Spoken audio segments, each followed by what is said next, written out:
Hi friends, வீட்லயே ரொம்ப கிறிஸ்பியா டேஸ்டியான தட்டடை எப்படி செய்யலாம் பார்க்கலாமா? 1/2 கிலோ அரிசி மாவு எடுத்துக்கோங்க. அது கூடவே ஒரு 5 to 10 காஞ்ச மிளகாய் தட்டி போட்டுக்கோங்க. தேவையான உப்பு சேர்த்துக்கோங்க. கொஞ்சம் பெருங்காயத்தூள் சேர்த்துக்கோங்க. ஒரு கைப்பிடி அளவு வேர்க்கடலை சேர்த்துக்கோங்க. ஒரு கைப்பிடி அளவு ஆல்ரெடி ஒரு 1/2 மணி நேரம் ஊற வச்சிருந்த கடலைப்பருப்பு, பாசிப்பருப்பு அதையும் சேர்த்து நல்லா கலந்து விட்டுக்கோங்க.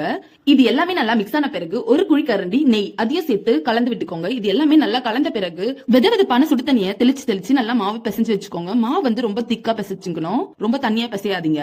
நம்ம எடுத்து உருண்டை போட்டு தட்டுற அளவுக்கு பிசைஞ்சு வச்சுக்கோங்க. இது எல்லாத்தையுமே நல்லா பிசைஞ்ச பிறகு ஒரு தட்டு போட்டு மூடி வச்சுக்கோங்க ஒரு 10 நிமிஷம். நெக்ஸ்ட் ஒரு தட்டு எடுத்துக்கோங்க. அதை தலைக்கீழ திருப்பி போட்டுட்டு ஒரு துணி மேல போட்டுட்டு இந்த மாவை உருண்டை பிடிச்சு வச்சுக்கோங்க. உருண்டை பிடிச்சு இந்த மாதிரி தட்டிக்கோங்க.